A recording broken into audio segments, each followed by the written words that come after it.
Chapter 19. Emma. I wake up the following morning, and there is no sign of Knightley. Before knocking on his door, I go back and forth if I should.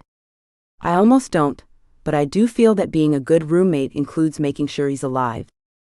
There's a faint mumble, and I slowly peek my head inside the dark room. "Good morning," I say. "I just wanted to check up on you." "I'm fine." He pulls the blanket over his head and rolls over onto his side. I shrug and consider my duty done. Leaving him to get some more sleep, I head off to book club with Jenna and Hannah and a few of Jenna's friends. I misplaced my copy of the book we're supposed to read, so I haven't been able to finish it, but I'm sure they can fill me in. When I get back that evening, there's a bowl and a glass in the sink but no sign of Knightley. I'm not sure if he's still hungover or if he's avoiding me. But I'm not going to push it. Last night was pretty awkward. So I head to my room and watch a movie before I fall asleep. I dress with a bit more care the next morning. Avery is arriving today, and Hannah invited me out for lunch with them so I can get to know her. I have a few errands to run first, so I check my hair and head into the kitchen for some breakfast. "Good morning," Knightley says and pours himself some coffee. "You survived your hangover." I get a bowl and fill it with cereal. "Yeah." He's not looking at me. "Coffee?" "Please." I grab my oat milk and sit by the counter. "You were pretty wasted," I say and take a spoonful of cereal. He clears his throat. "I don't really remember everything that happened." "Well, I'm not sure what you were doing earlier, but Noah brought you home and I put you to bed." He places the coffee mug in front of me. I have a vague memory of that. Does he remember what he said? That he was looking forward to coming home to me? What he did? Pulling me on top of him. Resting his cheek against my chest? I want to ask, but I hope I didn't say anything strange. "You told me I'm beautiful." I try to sound like it's a joke. He chuckles. "But it sounds forced. And you were adamant that boots are not shoes." There's a slight blush on his cheeks. "Right." He sips his coffee, still not looking at me. I rarely drink that much, but someone ordered shots. "It's fine. You were mostly just mumbling incoherent stuff, and you didn't even throw up on me once." I eat some more cereal while he drinks his coffee. "Thanks for taking care of me," he says. "No problem." I put my empty bowl in the sink. "Do you want anything from the store?" "Orange juice." "Okay." I grab my coat. "I'll be back later." I do my shopping and drop off the groceries at the apartment. There's no sign of Knightley, so I put the items away before I realize I'm late for lunch and rush off. When I arrive at the diner, Hannah and an elegant woman with shiny hair pulled back into a bun are sitting at a table. I frown when I see that there's an open booth, but put on a smile as Hannah waves me over. "Emma, this is my cousin Avery Fairfax." "Hi," I say and hang my coat over the back of the chair. "I'm sorry I'm late. I was at the grocery store and this old woman in front of me insisted on paying with dimes and nickels, and had like 1,000 coupons for a different store that she still wanted them to scan." "It's nice to meet you." Avery's voice is smooth and even. Up close, all of her screams elegance and poise.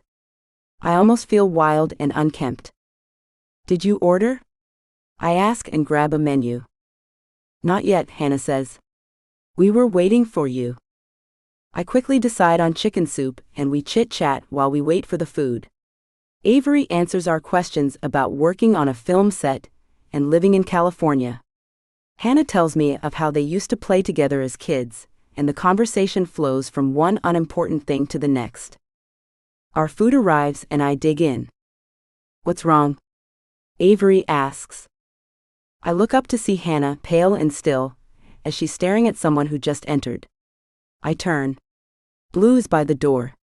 He goes up to the counter, and his eyes home in on Hannah. I look back at her. She's staring at her folded hands in her lap. "Hey." I reach out a hand to get her attention. "Don't pay him any mind?" What's going on? Avery asks. I shake my head. Hannah turned him down a while back. Blinking, I turn to my friend. He hasn't been bothering you, has he? What? No. Of course not. I settle down a bit and focus on my soup while Avery's eyes move from Hannah to Blue and back again. He orders a coffee to go and pays. Before he leaves, he looks over one last time.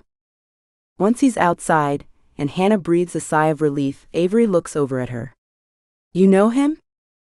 Just a little. From the gym. But I haven't been there in a while. It got too awkward. You did good. I smile warmly. She's such a sweet person. I think saying no isn't something she does a lot. Maybe she feels guilty? So, Avery. Did you get to meet Frank Churchill? What was he like? She looks down at her salad. Oh, not really. We had some scenes together, but I was just in the background. Does he seem like a good person? I guess. He would greet us and... I don't know. She shrugs. I grit my teeth, the expression squeezing water from a stone springs to mind. Hannah's phone buzzes, and she smiles apologetically as she turns it over. Then her cheeks go white. What is it? I ask. Without speaking, she flips the phone so I can see the screen. My mouth drops open. It's a picture of Edwin and a small, dark-haired woman smiling up at him. She's standing next to him in a beautiful green dress. The caption reads, Best New Year Ever. Hannah takes the phone back and groans as she flicks to the next photo. It's the same couple, but in different outfits. This time, they look very familiar with each other on the dance floor. I huff. It didn't take him long to get over it. Hannah looks like she might cry. You are so much better off without him. Trust me. You don't want to be with anyone that fickle. Just forget him. She nods and puts her phone away. Avery looks confused, but doesn't ask any questions. Which I'm grateful for. My cheeks still heat when I think of how I messed everything up.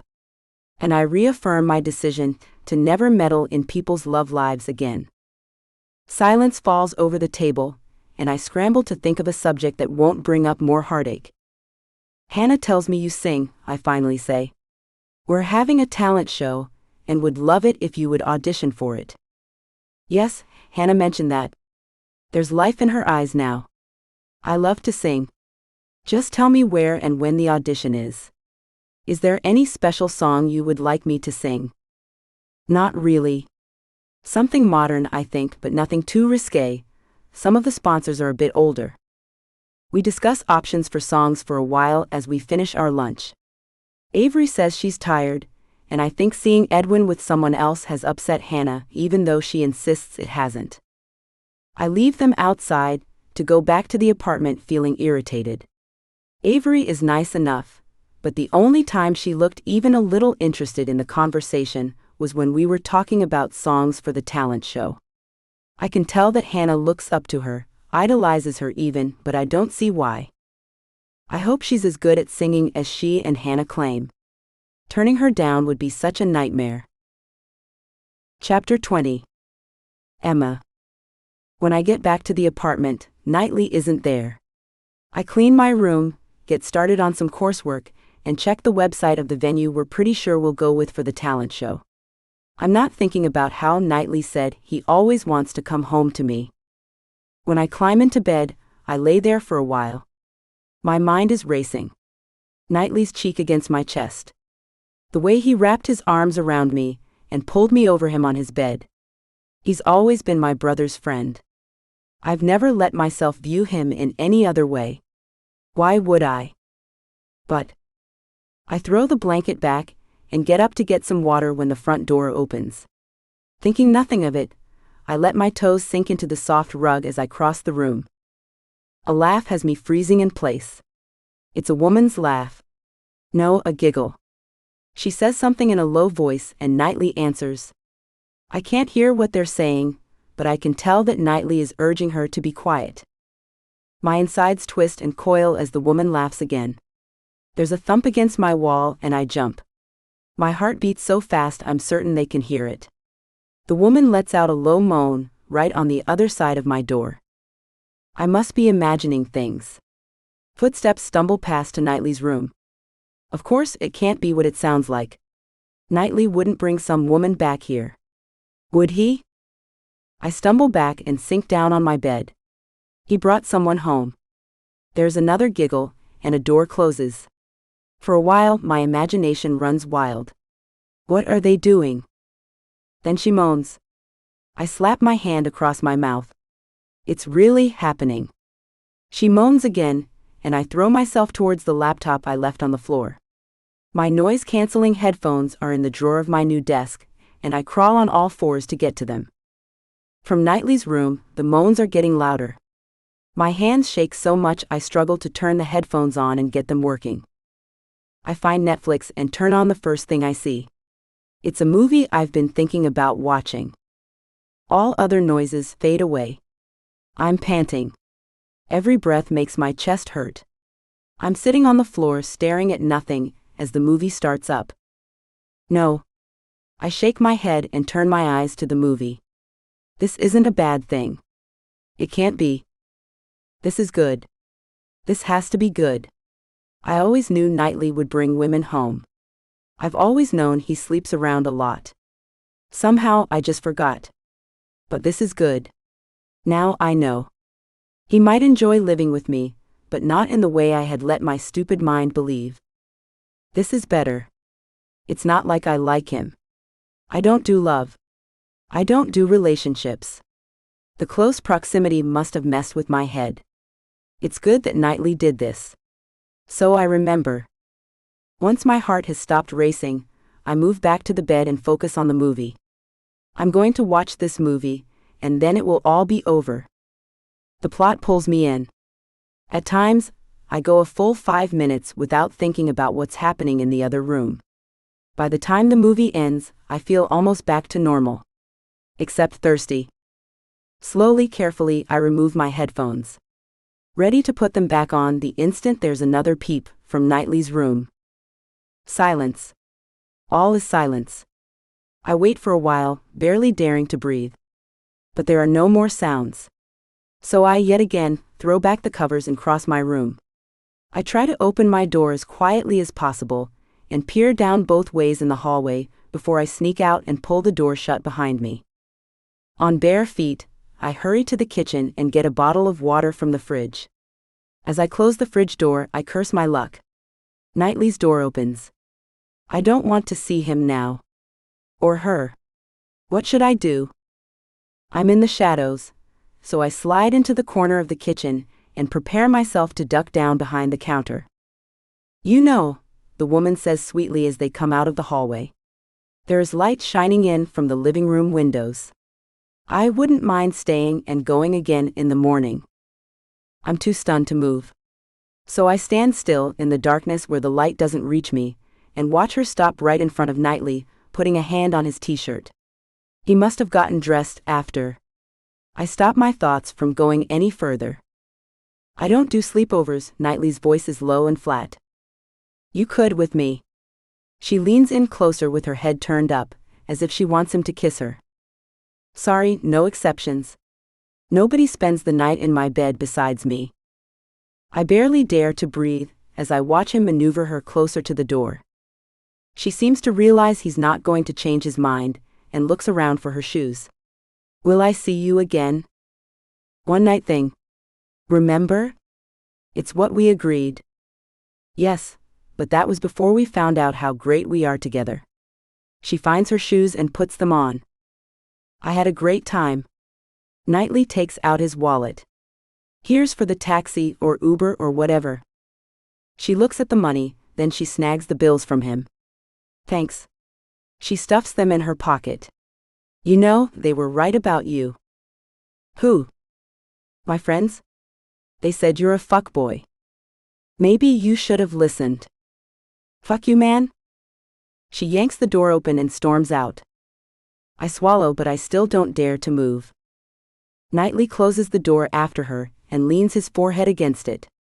There's a long sigh, and I wonder if I should make my presence known. He turns around and leans back against the door, eyes closed, head tilted back. It's too dim to make out much of his expression, but I decide to not reveal myself. He pounds the door with his fist, and I jump at the sudden aggression and try to pull even deeper into the shadows. With another sigh, he runs his hand over his eyes and pushes off the door. I close my eyes as he saunters back to his room. Only when his door closes do I relax. Through the walls I can hear his shower turning on, and I know I'm safe. Except, I don't feel safe. I feel like I'm free falling. There's a prickling sensation in my chest that doesn't want to let me breathe properly. Knightley just had sex with that woman. He brought someone home to our apartment and took her to his room. In the apartment he shares with me. And why shouldn't he? I sneak back to my room and get under the covers. He said he would. I told him I have noise-canceling headphones. That was the deal. A tear falls down my cheek. I promised him I was okay with it. There is nothing wrong here. Nothing at all. More tears fall as I wait for sleep.